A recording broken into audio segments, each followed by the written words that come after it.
Hello and good morning everyone.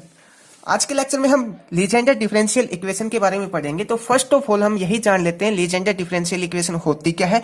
Then हम देखेंगे Legender differential equation का जो सॉल्यूशन है वो हम कैसे निकालते हैं, इसके कितने सॉल्यूशन हमें मिलेंगे और जो सॉल्यूशन हमें मिलेंगे उस सॉल्यूशन को हम क्या बोलते हैं। देन जो सॉल्यूशन आया है उस सॉल्यूशन का यूज हम कहां कहां पे कर सकते हैं। तो स्टार्ट करते हैं। स्टार्ट करने से पहले माय नेम इज कांस्टेंट पागल और आप देख रहे हैं आपका अपना channel Kings of physics constant पागल। और साथ ही एक छोटी सी रिक्वेस्ट और, अगर आपको ये लेक्चर समझ आता है तो ये वीडियो आप अपने दोस्तों को भी शेयर कर सकते हो और चैनल भी सब्सक्राइब कर सकते हो। तो स्टार्ट करते हैं। फर्स्ट ऑफ ऑल हम बात करते हैं लीजेंडर डिफरेंशियल इक्वेशन क्या होती है। तो लीजेंडर डिफरेंशियल इक्वेशन एक टाइप की सेकंड ऑर्डर डिफरेंशियल इक्वेशन है, या फिर हम बोल सकते हैं ये second order ordinary differential equation है। तो लीजेंडर डिफरेंशियल इक्वेशन क्या होती है, हमारे पास 1 minus x square d square y by d x square minus 2x dy by d x plus n into n plus 1 y equal to 0। इसको जो equation number 1 है, इस इक्वेशन नंबर 1 को हम लीजेंडर डिफरेंशियल इक्वेशन बोलते हैं। काफी time ये क्वेश्चन एग्जाम में 16 मार्क्स के अंदर आता है। या तो डायरेक्ट बोल देंगे प्रूव दैट, या फिर लीजेंडर डिफरेंशियल इक्वेशन क्या होती है इसको प्रूव करके बताओ, या फिर आपको ये इक्वेशन दे दी जाएगी और इस इक्वेशन को आपको सोल्व करके बताना है। तो यहाँ पे यही बता रखा है जो ये जो लीजेंडर डिफरेंशियल इक्वेशन है वो एक टाइप की second order ordinary differential equation होती है। जो इक्वेशन नंबर 1 है इसी को हम लीजेंडर डिफरेंशियल इक्वेशन बोलते हैं। अब हम बात करते हैं इस इक्वेशन नंबर 1 को हम सोल्व कैसे करेंगे। तो इस इक्वेशन नंबर 1 को सोल्व करने के लिए हम इस इक्वेशन नंबर 1 का एक पावर सीरीज सॉल्यूशन लेके चलेंगे, और उस पावर सीरीज सॉल्यूशन पे जैसे हमने यहाँ पे y का एक सॉल्यूशन एज्यूम कर लिया, तो उस y से हम क्या निकालेंगे, dy बाई डी एक्स निकालेंगे, और उस dy बाई डी एक्स निकालने के बाद हम क्या निकालेंगे, d square y by d x square की वैल्यू निकालेंगे। और वैल्यू निकालने के बाद मैं यहाँ पे हर जगह y की जगह y की वैल्यू पुट कर दूंगा, dy बाई डी एक्स की जगह ये वैल्यू पुट कर दूंगा, और इसकी जो वैल्यू आएगी वो यहाँ पे पुट कर दूंगा। तो वैल्यू पुट करने के बाद हमारे पास एक सॉल्यूशन आएगा, वहां पे हम एक रेफरेंस फॉर्मूला निकालेंगे। सॉल्यूशन आने के बाद हमारे पास एक रिजल्ट आएगा, उस रिजल्ट को हम क्या बोलेंगे, मींस अगर सिंपल वर्ड्स में मैं बोलना चाहूं तो लीजेंडर डिफरेंशियल इक्वेशन को जब हम सोल्व करते हैं तो सोल्व करने के बाद हमारे पास एक रिजल्ट आता है, उस रिजल्ट को हम बोलेंगे लीजेंडर फंक्शन बोलेंगे या फिर लीजेंडर पोलिनोमियल बोलेंगे।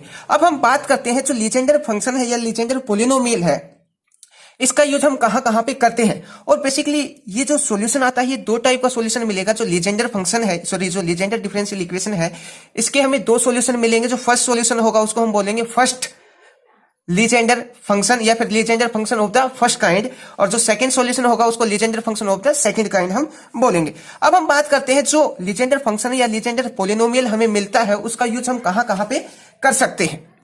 तो इसका यूज हम कर सकते हैं जैसे हमारे पास कोई स्फेरिकल सिमेट्रिक ज्योमेट्री है, उस ज्योमेट्री में हम पोटेंशियल फंक्शन को डिटरमाइन करने के लिए हम इसका यूज कर सकते हैं। जो सेकंड यूज है, मान लिया हमारे पास कोई एक एटम है, उस एटम के अंदर इलेक्ट्रॉन चक्कर लगा रहा है, तो उस इलेक्ट्रॉन का वेव फंक्शन डिटरमाइन करने के लिए भी हम लीजेंडर फंक्शन या लीजेंडर पोलिनोमियल का यूज कर सकते हैं। तो अब हम इसके सॉल्यूशन की तरफ चलते हैं। इसका सॉल्यूशन हम किस टाइप से करेंगे वो भी हम देख लेते हैं। तो इसका इक्वेशन नंबर 1 को सोल्व करने के लिए हम इसका एक पावर सीरीज सॉल्यूशन एज्यूम करके चलेंगे। पावर सीरीज सॉल्यूशन हमने क्या मान लिया, y इक्वल टू, यहाँ पे जो y है उस y का हमने एक सॉल्यूशन मान लिया, y equal to summation r equal to 0 to infinity a r और x की पावर k माइनस r। बहुत सारी बुक के अंदर ये क्या मिलता है, x की पावर m माइनस आर भी मिलता है। तो आप किसी एम माइनस आर भी लिख सकते हो आप, और के माइनस आर भी लिख सकते हो। और यहाँ पे जो हमने सॉल्यूशन माना है, यहाँ पे एक कंडीशन है, जो ए नोट है वो not equal to 0 means a nought की वैल्यू 0 के बराबर नहीं होगी। तो ये हमारे पास एक पावर सीरीज सॉल्यूशन है। अब इस सॉल्यूशन को अगर हम एक्सपेंड करें तो एक्सपेंड करने के बाद हमारे पास क्या आएगा, ये आ जाएगा ए नोट एक्स की पावर n। अब इसको एक्सपेंड करेंगे तो क्या होगा, ए नोट की वैल्यू इंक्रीज होती जाएगी और जो एक्स की पावर n है इसमें से कुछ ना कुछ सब्ट्रैक्ट होता जाएगा। तो यहाँ पे क्या था, ए नोट, फिर क्या आएगा a1 a2 a3 a4 a5 ऐसे चलता जाएगा। यहाँ पे x की पावर n है, ये क्या होती जाएगी, कम होती जाएगी, x की पावर n-1, x की पावर n-2, x की पावर n-3, ये इसका पावर सीरीज सॉल्यूशन हो जाएगा। अब हमें करना क्या है, यहाँ पे जो हमारे पास ये जो कोफिशिएंट आए हैं ए note a1 a2 a3 a4, हमें इनकी वैल्यू पता करनी है, और ये वैल्यू पता करने के बाद हम इसी सॉल्यूशन के अंदर वो वैल्यू पुट कर देंगे। तो इसको हमने बोल दिया इक्वेशन नंबर 2, और ये जो हमने इसको एक्सपेंड किया है पावर सीरीज की उससे, इसको हमने बोल दिया इक्वेशन नंबर 2.1। अब हमें करना क्या है, हमें यहां से y की वैल्यू तो मिल गई, अब हम क्या करेंगे, यहां से हमें dy बाई डी एक्स की वैल्यू चाहिए, ये जो dy बाई डी एक्स की वैल्यू, और फिर हमें चाहिए d square y by d x square की वैल्यू। तो हम जब इसका डिफरेंशिएशन करेंगे x के रिस्पेक्ट में तो हमें क्या मिल जाएगा, तो मैं यहाँ पे जो इक्वेशन नंबर 2 है इसका x के रिस्पेक्ट में डिफरेंशिएशन करूंगा तो ये आ जाएगा dy by d x equal to, अब इसका summation as it is r equal to 0 to infinite, a की पावर एज इट इज रहेगा, a r as it is, और ये जो पावर है एक्स की, ये पावर आगे आ जाएगी और इस पावर के अंदर से एक माइनस हो जाएगा, तो ये हमें मिलेगा के माइनस आर और एक्स की पावर के माइनस आर माइनस वन। और यहाँ पे एक छोटी सी चीज और रहती है, हमने यहाँ पे लिया है एक्स की पावर के माइनस आर, और जब हमने इसको एक्सपेंड किया है तो एक्सपेंड करने में हमने यहाँ पे लिखा है एक्स की पावर एन। तो ये x की पावर n कहां से आया, हम जैसे जैसे आगे चलेंगे तो हम एक जगह जो k है इस k को n के इक्वल निकालेंगे, तो हमने डायरेक्ट ही k को n के इक्वल रख दिया और हमने इस पावर सीरीज को एक्सपेंड कर दिया। हमने यहाँ पे dy बाई डी एक्स की वैल्यू निकाल ली, अब हम क्या करेंगे d square y by d x square की वैल्यू निकालेंगे। तो अगेन हम इसका डिफरेंशिएशन करेंगे, डिफरेंशिएशन करने के बाद हमारे पास क्या जाएगा वो भी हम देख लेते हैं। इसको हमने बोल दिया इक्वेशन नंबर 3, और अब हम इसका सेकंड ऑर्डर डेरिवेटिव करेंगे तो क्या जाएगा d square y by d x square मिलेगा हमें equal to summation r tends to 0 to infinite, और ए की power r as it is, ये टर्म भी एज इट इज रहेगी के माइनस आर, और यहाँ पे क्या होगा ये जो पावर है ये पावर आगे आ जाएगी, एक्स की जो पावर है ये आगे आ जाएगी और इसमें से एक और माइनस हो जाएगा, तो ये क्या जाएगा ये आएगा के माइनस आर माइनस वन, ये पावर आगे आ जाएगी। अब इस पावर में से क्या होगा एक माइनस हो जाएगा, माइनस कैसे होगा, ये हमारे पास क्या था एक्स की पावर के माइनस आर माइनस वन, और एक और माइनस हो जाएगा तो माइनस वन क्या हो जाएगा हमारे पास 2 हो जाएगा, तो ये हमें मिलेगा एक्स की पावर के माइनस आर माइनस 2। तो हमें यहाँ पे किसकी वैल्यू मिल चुकी है, y की वैल्यू मिल चुकी है, dy बाई डी एक्स की वैल्यू मिल चुकी है, d square y by d x square की वैल्यू मिल चुकी है। अब इसको मैंने बोल दिया इक्वेशन नंबर 4। अब इस equation number 4, equation number 2, equation number 3 और इक्वेशन नंबर 4 को मैं इक्वेशन नंबर 1 के अंदर यहाँ पे पुट कर दूंगा, जो y की वैल्यू हो वो यहाँ पे पुट कर दी जाएगी, d y by d x की वैल्यू मैं यहाँ पे पुट कर दूंगा, d square y by d x square की वैल्यू मैं यहाँ पे पुट कर दूंगा। तो वैल्यू पुट करने के बाद हमारे पास क्या रिजल्ट आता है वो देखते हैं हम अगले सेक्शन के अंदर। तो यहाँ पे हमने क्या किया है, जो इक्वेशन नंबर 1 थी, इक्वेशन नंबर 1 ये थी हमारे पास 1 minus x square d square y by d x square minus 2x d y by d x. इसमें क्या करेंगे, जो हमारे पास y d y by d x d square y by d x square की जो वैल्यू है, y की वैल्यू क्या है हमारे पास, ये जो इक्वेशन नंबर 2 में हमने जो पावर सीरीज सोल्यूशन माना था, ये y की वैल्यू हम यहाँ पे पुट कर देंगे, d y by d x की वैल्यू हम यहाँ पे पुट कर देंगे इस जगह, और d square y by d x square की जो वैल्यू है ये वाली वैल्यू हम यहाँ पे पुट कर देंगे। वैल्यू पुट करने के बाद हमारे पास क्या आएगा 1 माइनस एक्स स्क्वायर, तो एज इट इज। अब हम क्या करेंगे, यहाँ पे जो d square y by d x square है इसकी वैल्यू ये रही हमारे पास, ये वैल्यू हम यहाँ पे इसकी जगह पुट करेंगे, तो ये वैल्यू हमने यहाँ पे d square y by d x square की वैल्यू पुट कर दी। उसके बाद 2x as it is d y by d x की वैल्यू पुट कर दी, ये d y by d x की वैल्यू है, प्लस में n इंटू एन प्लस 1 ये वाली टर्म एज इट इज, और ये यहाँ पे y की वैल्यू हमने यहाँ पे पुट कर दी। अब इस इक्वेशन को सोल्व करने के लिए हम क्या करते हैं, हमारे पास बाहर क्या है 1 माइनस एक्स स्क्वायर। तो first of all 1 minus x square को हम पहले तो इसको जो अंदर वाली टर्म है इसको 1 से मल्टीप्लाई करवाएंगे, उसके बाद एक्स स्क्वायर को हम अंदर मल्टीप्लाई करवाएंगे, और ये जो x है इस x को भी मैं अंदर मल्टीप्लाई करवा दूंगा। तो अंदर मल्टीप्लाई करवाऊंगा तो क्या जाएगा हमारे पास, ये x है और यहाँ पे x की पावर -1 है, तो ये -1 यहाँ से हट जाएगा जैसे ही मैं इस x को अंदर लेके जाऊंगा। और यहाँ पे क्या होगा, जैसे मैं इस 1 को इसके साथ मल्टीप्लाई करवाऊंगा अंदर, तो ये वाली टर्म हमारे पास एज इट इज आ जाएगी, और फिर मैं इस एक्स स्क्वायर को अंदर मल्टीप्लाई करवाऊंगा तो एक्स स्क्वायर से ये 2 क्या हो जाएगा, कैंसिल हो जाएगा। तो अंदर मल्टीप्लाई करवाने के बाद हमारे पास क्या आएगा वो भी देखते हैं हम। तो जैसे ही हमने अंदर मल्टीप्लाई करवाया, अंदर मल्टीप्लाई पहले हमने 1 को इस पूरी टर्म के साथ मल्टीप्लाई करवाया, इसके साथ यहाँ तक, तो ये टर्म एज इट इज हमें मिल जाएगी। उसके बाद हम, तो यहाँ पे ये टर्म हमने एज इट इज लिखी, ये 1 के साथ मल्टीप्लाई करवाया था, उसके बाद हमने एक्स स्क्वायर के साथ मल्टीप्लाई करवाया, तो बाकी टर्म तो एज इट इज रहेगी, पर जो एक्स की पावर में ये -2 है, ये -2 क्या हो जाएगा, यहाँ से कैंसिल हो जाएगा, यहाँ पे एक्स की पावर 2 है, यहाँ पे एक्स की पावर -2 है, ये कैंसिल हो जाएगा। तो यहाँ पे हमने क्या लिखा है, बाकी टर्म ए आर के माइनस आर माइनस 1 और एक्स की पावर के माइनस आर हमने यहाँ पे लिख लिया। तो यहाँ पे लिखा ए आर के माइनस आर माइनस 1, और एक्स की पावर यहाँ पे ऊपर -2 था, तो -2 एक्स स्क्वायर से मल्टीप्लाई करेंगे तो -2 कैंसिल हो जाएगा। उसके बाद नेक्स्ट टर्म में क्या था हमारे पास, ये जो 2x है, इस x को जब मैं अंदर लेके जाऊंगा तो यहाँ पे क्या है, ये जो x की पावर -1 है ये कैंसिल हो जाएगा। कैंसिल होने के बाद कंप्लीट की कंप्लीट टर्म हमें यहाँ पे मिल जाएगी। तो हमने ये जो यहाँ पे 2 था इसको अंदर लेके गया, तो यहाँ पे -1 था, वो -1 कैंसिल हो जाएगा, और बाकी की टर्म हमारे पास एज इट इज है। अब ये जो पूरी की पूरी इक्वेशन है, यहाँ से लेके यहाँ तक की जो इक्वेशन है, इसमें ए आर यहाँ भी है, summation r tends to 0 to infinity A R, summation r tends to 0 to infinity A R, और summation r tends to infinity A R यहाँ भी है, यहाँ भी है, पूरी इक्वेशन में है। तो इस पूरी इक्वेशन में से हम ए आर और समेशन कॉमन निकाल लेते हैं। तो कॉमन निकालने के बाद इस टर्म में से क्या बच जाएगा, ये बचेगा, यहाँ से ये वाली टर्म और ये वाली टर्म बच जाएगी, यहाँ से 2 और k माइनस आर ये टर्म बचेगी, और यहाँ से ए आर बाहर चला जाएगा, n into n plus one बचेगा और साथ में के माइनस आर बचेगा। तो हमने समेशन और ए आर बाहर निकाल लिया। फर्स्ट टर्म में से जो बचा वो हमने यहाँ लिख लिया, सेकंड टर्म में से जो बचा वो हमने यहाँ लिख लिया, थर्ड टर्म का हमने यहाँ लिख लिया, जो फोर्थ टर्म थी वो हमने यहाँ पे लिख लिया। अब हम इस टर्म को सोल्व करने के लिए क्या करते हैं, यहाँ से ये वाली जो टर्म है, फर्स्ट टर्म, ये सेकंड और ये थर्ड, इसमें यहाँ पे x की पावर k माइनस आर यहाँ पे भी है, x की पावर k माइनस आर यहाँ पे भी, और x की पावर k माइनस आर यहाँ पे भी है। तो इन तीनों, यहाँ से यहाँ तक तीनों टर्म में x की पावर k माइनस आर है। तो मैं फर्स्ट टर्म को तो एज इट इज लिखता हूँ यहाँ पे, summation r tends to 0 to infinity A R और k माइनस आर, और ये वाली टर्म एज इट इज लिख देता हूँ यहाँ पे k माइनस आर माइनस 1 और यहाँ पे x की power k minus r minus 2। First term हमने एज इट इज लिख दी। अब बात करते हैं इस टर्म की। इस टर्म में से हमने k माइनस आर इसमें भी है, k माइनस आर इसमें भी और k माइनस आर इसमें भी है। तो तीनों से हम कॉमन निकाल लेते हैं। कॉमन निकालने के बाद क्या आ जाएगा हमारे पास, प्लस ये आ जाएगा k माइनस एक्स की पावर k माइनस आर हमने बाहर, k माइनस आर हमने बाहर निकाल लिया। अंदर क्या बच जाएगा, यहाँ से भी k माइनस आर गया, यहाँ से भी k माइनस आर, यहाँ से भी k माइनस आर। तो यहाँ से लिखते हैं हम सबसे पहले, यहाँ पे क्या बच गया, n इंटू एन प्लस 1। यहाँ पे इस टर्म में से ये बच जाएगा। इस टर्म की अगर बात करूं तो यहाँ से k माइनस आर गया तो क्या बच गया, यहाँ पे माइनस k माइनस आर। एक तो ये वाली टर्म बच जाएगी और दूसरी ये वाली टर्म बच जाएगी k माइनस आर माइनस 1। ठीक है, उसके बाद यहाँ से k माइनस आर ये गया तो यहाँ पे क्या बच जाएगा, माइनस 2k माइनस आर। तो यहाँ से आ जाएगा माइनस 2k माइनस आर, ये बच जाएगा। ठीक है, अब हम इस इक्वेशन को सोल्व करेंगे।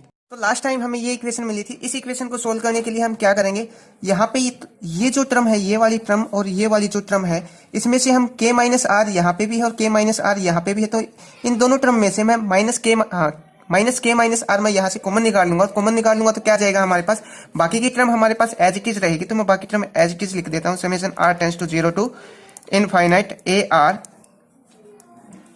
k माइनस आर माइनस 1 और x की power k minus r minus 2। ये वाली टर्म हमने यहाँ पे एज इट इज लिखी, ये टर्म भी हम यहाँ पे एज इट इज लिखेंगे, x की पावर k माइनस आर, ये भी एज इट इज। अब हम यहाँ पे क्या करेंगे, यहाँ से तो हम कॉमन निकालेंगे ही निकालेंगे, साथ में इस n को मैं अंदर मल्टीप्लाई कर दूं। अंदर मल्टीप्लाई करूंगा तो क्या जाएगा हमारे पास, n की n के साथ मल्टीप्लाई करूंगा तो ये आ जाएगा n स्क्वायर प्लस में n। ये वाली टर्म हमें यहाँ से मिल जाएगी। और माइनस इन दोनों टर्म में से मैं माइनस k माइनस आर बाहर निकाल लेता हूँ। माइनस k माइनस आर हमने बाहर निकाल लिया तो यहाँ से क्या बच जाएगा, यहाँ से ये वाली टर्म बच जाएगी k माइनस आर माइनस 1 और यहाँ से क्या बच जाएगा, माइनस हमने कॉमन निकाल लिया तो यहाँ से बच जाएगा प्लस 2। तो बाकी की टर्म हमारे पास एज इट इज रहेगी। यहाँ पे क्या बचेगा वो भी हम देख लेते हैं। ये 1 इससे कैंसिल हो जाएगा तो यहाँ पे प्लस का 1 बच जाएगा। तो यहाँ पे क्या आएगा, k माइनस आर, मैं ओनली ये टर्म सोल्व कर रहा हूँ पहले, k माइनस आर और यहाँ पे बचेगा k माइनस आर प्लस में 1। अब मैं माइनस k माइनस आर को इसके साथ अंदर मल्टीप्लाई करवाऊंगा तो हमें क्या मिल जाएगा, यहाँ पे इस टर्म को इसके साथ मल्टीप्लाई करवाऊंगा तो k माइनस आर का स्क्वायर, k माइनस आर की k माइनस आर के साथ मल्टीप्लाई होगी तो k माइनस आर का होल स्क्वायर मिलेगा। और इसकी 1 के साथ मल्टीप्लाई करवाऊंगा तो क्या मिल जाएगा हमें, k माइनस आर हमें मिल जाएगा। मतलब ये जो टर्म है, इस टर्म की जगह हम क्या लिख सकते हैं, k माइनस आर का square minus k minus r लिख सकते हैं। बाकी की पूरी टर्म हम यहाँ पे एज इट इज उतार लेते हैं। तो summation r tends to 0 to infinity A r k minus r और k minus r minus 1 x की power k minus r minus 2। ये टर्म हमने यहाँ पे एज इट इज उतार ली। ये वाली टर्म भी हम एज इट इज उतार लेते हैं, प्लस x की पावर k माइनस आर और इनटू में ये term n square plus n और यहाँ पे ये टर्म आ जाएगी k माइनस आर और ये आएगी माइनस में माइनस, यहाँ पे माइनस चल रहा था, k माइनस आर का होल स्क्वायर और माइनस k माइनस आर। ये वाली टर्म हमें यहाँ पे मिल जाएगी। अब हम यहाँ पे क्या करेंगे, जो स्क्वायर वाली जो टर्म है, एक स्क्वायर वाली टर्म हमारे पास ये है और दूसरी स्क्वायर वाली टर्म हमारे पास ये है। इन स्क्वायर वाली टर्म को हम एक साथ लिख लेंगे और बाकी की टर्म हम एज इट इज छोड़ देंगे। तो यहाँ पे हमने जो स्क्वायर वाली टर्म है x n स्क्वायर और k माइनस आर का स्क्वायर, वो टर्म एक साथ लिख ली, बाकी की टर्म हमने अलग से लिख ली। अब हम यहाँ पे आइडेंटिटी का यूज करेंगे तो हमारे पास क्या हो जाएगा, ये हो जाएगा a स्क्वायर और ये हो जाएगा a माइनस बी का स्क्वायर की हमारे पास ये आइडेंटिटी बन रही है। तो ये क्या आ जाएगा हमारे पास, a माइनस बी और इसको हम लिख सकते हैं a प्लस बी। इस आइडेंटिटी का हम यहाँ पे यूज कर सकते हैं। तो इस आइडेंटिटी का यूज करके हम यहाँ पे इसको क्या लिख सकते हैं, ओनली इस टर्म को मैं क्या लिख सकता हूँ वो मैं यहाँ पे लिख देता हूँ, बाकी की टर्म हम एज इट इज रखेंगे यहाँ पे। तो ये टर्म हम कैसे लिख सकते हैं, इसको हम लिखेंगे n माइनस के माइनस आर, ये हो गया हमारे पास a माइनस बी। और जो सेकंड टर्म है उसको हम क्या लिख सकते हैं, उसको हम लिख सकते हैं n प्लस के माइनस आर, ये हो गया a माइनस बी और ये हो गया हमारे पास a प्लस बी। मतलब इस टर्म की जगह अब मैं ये वाली टर्म यहाँ पे लिख सकता हूँ। तो नेक्स्ट स्टेप में हमने क्या किया है, बाकी की तो टर्म, ये वाली टर्म हमारे पास यहाँ पे एज इट इज हमने यहाँ पे लिख दी, x की पावर k माइनस आर, ये एज इट इज। और ये जो टर्म थी इसको हमने आइडेंटिटी का यूज करके इसके अंदर कन्वर्ट कर लिया। तो इस टर्म की जगह हमने यहाँ पे ये जो निकाला है इसका रिजल्ट, इसका यूज किया है। और ये वाली जो टर्म है वो हमने यहाँ पे एज इट इज लिख दी। अब हम यहाँ पे क्या करेंगे, ये जो माइनस का साइन है इसको अगर अंदर लेके जाऊंगा तो यहाँ पे क्या हो जाएगा, ये प्लस का साइन हो जाएगा। सेम एज इट इज यहाँ पे भी क्या होगा, ये माइनस का साइन है, इसको मैं अंदर लेके जाऊंगा तो यहाँ पे क्या हो जाएगा, अगले स्टेप में प्लस का साइन हो जाएगा। अब अगले पेज के ऊपर हम ये जो इक्वेशन है इस इक्वेशन को सोल्व करेंगे। तो लास्ट टाइम हमारे पास ये इक्वेशन आ चुकी थी, अब इस इक्वेशन को हमें आगे सोल्व करना है। इस इक्वेशन को सोल्व करने के लिए हम यहाँ पे क्या करेंगे, ये जो n माइनस के प्लस आर है ये यहाँ पे भी, और n माइनस के प्लस आर ये यहाँ पे भी है। तो यहाँ से और यहाँ से मैं इसको कॉमन निकाल लूंगा, तो कॉमन निकाल लूंगा तो यहाँ से क्या बच जाएगा, +1 बच जाएगा। तो बाकी की पूरी इक्वेशन एज इट इज, इस टर्म को मैं यहाँ से कॉमन निकाल लेता हूँ। कॉमन निकालने के बाद क्या बच जाएगा वो हम अभी लिख लेते हैं। तो कॉमन निकालने के बाद हमारे पास ये टर्म बच जाएगी। अब हम क्या करेंगे, ये जो ए आर है समेशन, और ये जो ए आर है इसको मैं अंदर मल्टीप्लाई करवा दूं, तो अंदर मल्टीप्लाई करवाऊंगा तो ये ए आर इस टर्म के साथ आ जाएगा, इस टर्म के साथ भी आ जाएगा। तो यहाँ पे भी क्या आ जाएगा, समेशन ऑफ यहाँ पे r tends to 0 to infinity, और यहाँ पे आ जाएगा ए आर आ जाएगा। हमने क्या किया, first step as it is रखा, और यहाँ से हमने n माइनस के प्लस आर को कॉमन निकाल लिया, तो यहाँ से +1 बच जाएगा। तो हमने यहाँ पे n माइनस के प्लस आर को तो यहाँ पे निकाल लिया, और ये टर्म साथ में यहाँ से +1 बच जाएगा। और फिर हमने ए आर और समेशन को अंदर मल्टीप्लाई करवा दिया। इसके बाद हम जो x की हायर पावर है उसके कोफिशिएंट को 0 के बराबर रखेंगे। अब हमारे पास x की हायर पावर हमें कैसे मिलेगी, x की हायर पावर क्या हो सकती है, x की हायर पावर हमारे पास k हो सकती है। अब x की हायर पावर हमें कहां से मिलेगी, या तो यहां से मिल सकती है x की हायर पावर, या फिर हमें यहां से मिल सकती है। x की हायर पावर लेने के लिए हमें यहां पे पुट करना पड़ेगा r इक्वल टू 0। ठीक है, अब r इक्वल टू 0 मैं यहां पे पुट करूंगा तो मेरे को यहां पे क्या मिलेगा, x की पावर k माइनस 2 मिलेगा। मतलब यहां से मेरे को x की हायर पावर के कोफिशिएंट नहीं मिलेंगे। तो मैं यहाँ पे जब पुट करूंगा k माइनस 0 तो मेरे को क्या मिल जाएगी, r की जगह 0 पुट करूंगा तो x की मैक्सिमम पावर मिल जाएगी, हायर पावर मिल जाएगी। तो यहाँ पे मैं क्या पुट कर, तो मेरे को क्या कोफिशिएंट मिलेंगे, यहाँ से r की जगह जब 0 पुट करूंगा इस टर्म में, क्योंकि फर्स्ट टर्म से मेरे को x की पावर हायर के कोफिशिएंट नहीं मिल रहे, क्योंकि यहाँ पे x की पावर k माइनस 2 आर, और यहाँ पे हमें क्या मिलेगा जब 0 पुट करेंगे तो x की पावर k मीन्स हमें यहाँ से इसके कोफिशिएंट चाहिए। तो हमारे पास क्या आ जाएगा, a as it is, r की जगह मैं 0 पुट करूंगा और n माइनस के, और यहाँ पे r की जगह 0 पुट करूंगा तो यह हमें n माइनस के ही मिलेगा, साथ में n प्लस के माइनस यहाँ पे 0 पुट करूंगा तो यहाँ पे 0 हो जाएगा, और प्लस में 1 इक्वल टू 0। तो ये हमारे पास कोफिशिएंट आ जाते हैं किसके, x की हायर पावर के। अब हमारे पास 2 टर्म है, एक तो ये टर्म है, एक ये टर्म है, और एक 3 टर्म है यहाँ पे।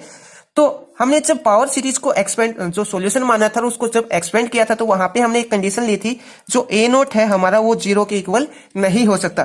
तो यहां से या तो ये टर्म 0 होती या फिर ये टर्म 0 होती। अब ये टर्म तो 0 हो नहीं सकती हमारे पास, क्योंकि सॉल्यूशन गलत हो जाएगा।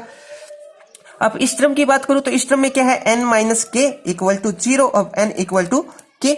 यहां पे भी हमारे पास ये टर्म 0 के इक्वल नहीं आई, ये टर्म हमने 0 के इक्वल ली, और अब इस टर्म को 0 के इक्वल लूंगा तो क्या जाएगा हमारे पास, n प्लस के, यही आएगा n प्लस के प्लस 1, ये इक्वल टू 0।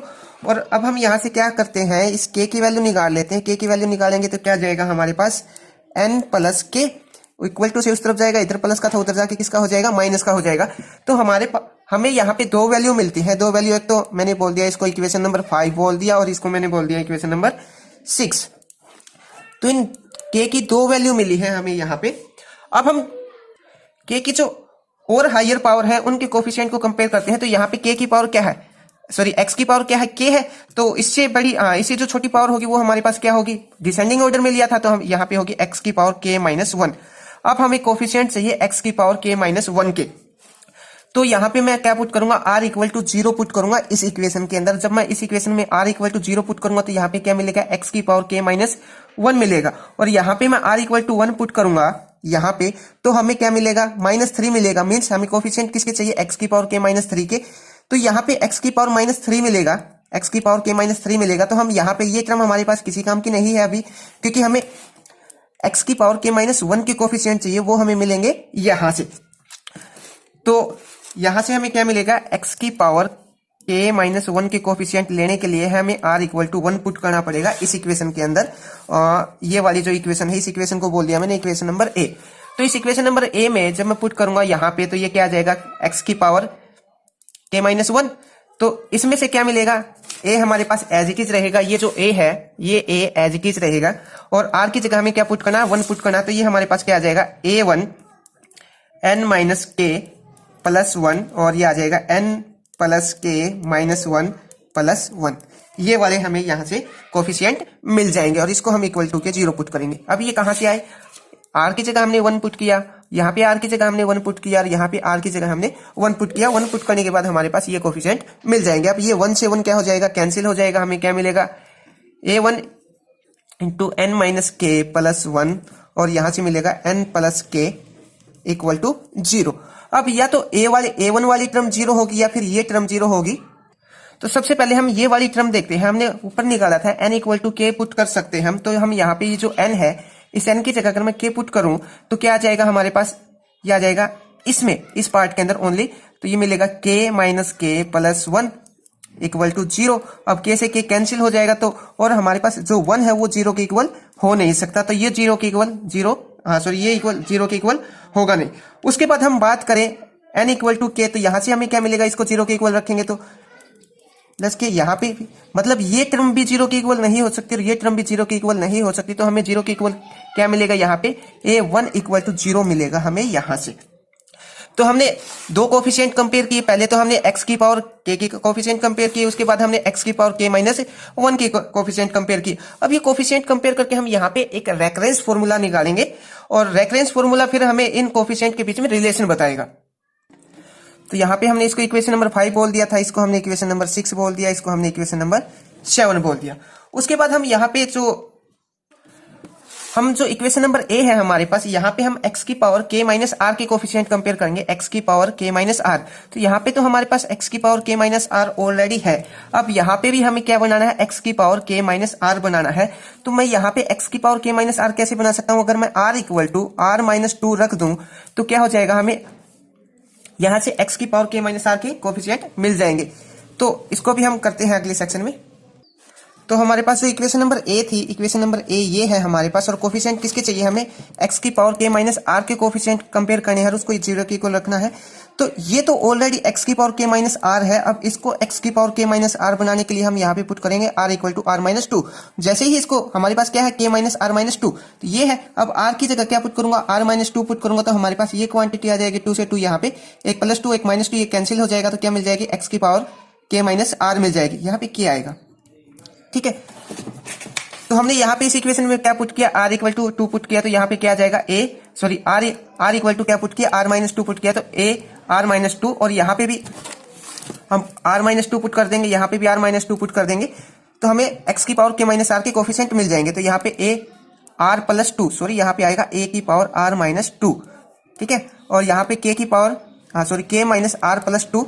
जैसे ही यहाँ पे हम पुट करेंगे, r की जगह हम r - 2 पुट करेंगे, यहाँ पे भी r की जगह r - पुट करेंगे। तो पुट करने के बाद हमारे पास ये कोफिशिएंट आ जाएंगे, और यहाँ पे ऑलरेडी हमारे पास x की पावर k -r के कोफिशिएंट है। तो ये हमने यहाँ पे एज इट इज लिख लिया। अब हमें यहाँ से वैल्यू निकालनी है, r की वैल्यू निकालनी है। बाकी सब टर्म को मैं इक्वल टू की साइड से उस तरफ लेके जाऊंगा, ये इधर प्लस का, उधर जाके ये माइनस का हो जाएगा। तो ये हमारे पास ये आ जाएगा, ये वाली टर्म इधर मल्टीप्लाई में उस तरफ जाके ये आ जाएगी डिवाइड में। तो हमें यहाँ से एक r की वैल्यू मिल जाएगी। अब हमने इक्वेशन नंबर 5 के अंदर निकाला था, जो हमारे पास k है वो n के इक्वल है। तो यहाँ पे जहां चाहे इस इक्वेशन में k है उसकी जगह हम n पुट कर सकते हैं। तो हमारे पास पूरी इक्वेशन में हमने k की जगह n पुट कर दिया, तो हमारे पास इक्वेशन मिल जाएगी ये, और हमारे पास r की वैल्यू आ जाएगी ये। ठीक है, अब हमने यहाँ पे दो सॉल्यूशन निकाले थे। दो सॉल्यूशन क्या था, n = k का सॉल्यूशन निकाला था जो इक्वेशन नंबर 5 थी, और k की हमने दूसरी वैल्यू क्या निकाली थी, -n + k, ये निकाली थी। अब हम इन दोनों वैल्यू के लिए, पहली वैल्यू की तो हमने यहाँ पे पुट कर दी, रेफरेंस फॉर्मूला हमारे पास वैसे तो ये है, यहाँ पे हमने n की एक वैल्यू k की एक वैल्यू निकाली थी n, और दूसरी वैल्यू क्या निकाली थी -n+1, ये वैल्यू निकाली थी। तो एक बार तो मैंने यहाँ पे पुट किया n = k, और दूसरी बार मैं पुट करूंगा इसको n = k पुट करके मैं सब कोफिशिएंट की वैल्यू निकालूंगा। वैल्यू निकालने के बाद जो फर्स्ट इक्वेशन आई थी उस फर्स्ट जो पावर सीरीज का जो सॉल्यूशन आया था उसमें पुट करूंगा। उसके बाद इसी फॉर्मूले के अंदर, इसी रेफरेंस फॉर्मूले के अंदर मैं k की जगह क्या पुट करूंगा n+k, और बाहर क्या है 1, ये पुट करूंगा। या फिर मैं इसको लिख सकता हूं -n-1, ये वैल्यू पुट करूंगा। ये वैल्यू यहाँ पे पुट करूंगा किसकी जगह, k की जगह। वहां से फिर से कोफिशिएंट की मैं जो a1 a2 a3 a0 के जो कोफिशिएंट थे उनके वैल्यू निकालूंगा, जो पावर सीरीज का जो सॉल्यूशन था उसके अंदर पुट करूंगा। तो अभी हम इसको सोल्व कर रहे हैं n = k के लिए। तो हमने यहाँ पे ये रिजल्ट निकाल लिया। इसको मैंने बोल दिया इक्वेशन नंबर 7 नाम दे दिया हमने इसको, ठीक है। अब इस इक्वेशन नंबर 7 को थोड़ा सा और सोल्व कर ले तो यहाँ से क्या हो जाएगा, ये जो n है ये n एक दूसरे के साथ कैंसिल हो जाएगा। बाकी की जो पूरी की पूरी टर्म है उसको हम आगे लिख लेते हैं। तो हमारे पास क्या आएगा, ये वाली टर्म ये वाली टर्म ये वाली टर्म एज इट इज आएगी, इनटू में r आ जाएगा, और ar-2 ये हमारे पास एज इट इज रहेगा। तो इसको मैं आगे लिख लेता हूं। तो ये वाली टर्म हमारे पास आ जाएगी, और पीछे एक स्टेप और रहता है हमारे पास। यहाँ पे हमारे पास क्या है n+n, ये क्या हो जाएगा हमारे पास 2n हो जाएगा, और बाकी का जो पूरा का पूरा टर्म है वो हमने यहाँ पे लिख दिया, n से n कैंसिल हो गया। अब यहाँ पे हमें a2 की वैल्यू चाहिए। a2 की वैल्यू कैसे मिलेगी हमें, यहाँ पे r की जगह हम 2 पुट कर देंगे, r की जगह हम 2 पुट करेंगे तो हमें a2 की वैल्यू मिल जाएगी। इस इक्वेशन में r की जगह 2 पुट करूंगा तो हमें ये वाली इक्वेशन मिल जाएगी। फिर हमें a3 की वैल्यू चाहिए, तो ये वाली जो इक्वेशन है इसमें मैं r की जगह 3 पुट करूंगा तो मेरे को ये वाली वैल्यू मिल जाएगी a3 की, और साथ में मिलेगा हमें यहाँ पे a1। यहाँ पे 3 पुट करूंगा तो 3 - 2 हमें क्या मिलेगा, a1 मिलेगा। और a1 की वैल्यू हमने ऑलरेडी कितना निकाली थी, पीछे 0 निकाली थी। तो ये पूरी की पूरी टर्म कितनी हो जाएगी, 0 हो जाएगी। a3 की वैल्यू 0 आएगी, ठीक है। पीछे हमने a1 की वैल्यू 0 निकाली थी, जो a5 है उसकी वैल्यू 0 होगी, a7 है जो ऑड कोफिशिएंट है सबकी वैल्यू 0 हो जाएगी। उसके बाद मेरे को a4 की वैल्यू चाहिए, तो r की जगह मैं यहाँ पे 4 पुट कर दूंगा। यहाँ पे जो r है इसकी जगह 4 पुट करूंगा। 4 पुट करने के बाद हमारे पास वैल्यू मिल जाएगी हमें ये, और साथ में मिलेगा a2। यहाँ पे r की जगह 4 पुट करूंगा तो मेरे को क्या मिलेगा, 4 - 2, यहाँ पे a2 मिल जाएगा। अब a2 की वैल्यू हमने ऑलरेडी निकाल रखी है, a2 की वैल्यू हमारे पास ये है। तो यहाँ a2 की जगह मैं ये वाली वैल्यू पुट करूंगा। ये वाली वैल्यू पुट करने के बाद हमारे पास जो इक्वेशन आएगी वो इक्वेशन क्या आ जाएगी, a2 की वैल्यू पुट करने के बाद उसको थोड़ा सा सिंपल करने के बाद हमें a4 की वैल्यू ये मिलेगी। ये वैल्यू मिलने के बाद जो हमने स्टार्टिंग में जो पावर सीरीज का जो सॉल्यूशन निकाला था, यहाँ पे हमने ठीक y की जब वैल्यू मानी थी तो हमने इस जो सॉल्यूशन है इसको पावर सीरीज की हेल्प से एक्सपेंड किया था यहाँ पे। तो यहाँ पे हमने अलग अलग कोफिशिएंट की वैल्यू निकाल ली, a0 की वैल्यू निकाल ली, a1 की, a2 की, a3 की, a4 की, a5 की। अब जो ऑड कोफिशिएंट है 1 है, a1 है, a3 है, a5 है, a7 है, इन कोफिशिएंट की वैल्यू सबकी क्या है, 0 है। तो यहाँ पे मैं a2 की वैल्यू पुट करूंगा, a4 की वैल्यू इस इक्वेशन के अंदर पुट करूंगा, और इस इक्वेशन के अंदर वैल्यू पुट करने के बाद हमारे पास first kind of Legendre function आ जाएगा। उसके बाद अब ये वाला जो ये तो था हमारे पास केस 1। केस 1 में हमने n = k पुट किया था, अब या फिर k = n पुट किया था। जो सेकंड केस रहता है, सेकंड केस क्या था हमारे पास, k = क्या पुट करेंगे, -n+k पुट करेंगे। कहां पे, इस इक्वेशन के अंदर। फिर से हम वहां पे a1 की, a2 की, a3 की, a4 की वैल्यू निकालेंगे। वो वैल्यू निकालने के बाद फिर से हम यहाँ पे जो पावर सीरीज सॉल्यूशन है, इस पावर सीरीज सॉल्यूशन के अंदर ये वैल्यू पुट करेंगे। वैल्यू पुट करने के बाद हमें second kind of Legendre function या लीजेंडर पॉलिनोमियल मिल जाएगा। आई होप आपको ये लेक्चर समझ में आया। अगर आपको ये लेक्चर समझ आया तो आप अपने दोस्तों को भी शेयर कर सकते हैं और साथ ही चैनल को भी सब्सक्राइब कर सकते हैं। Thank you.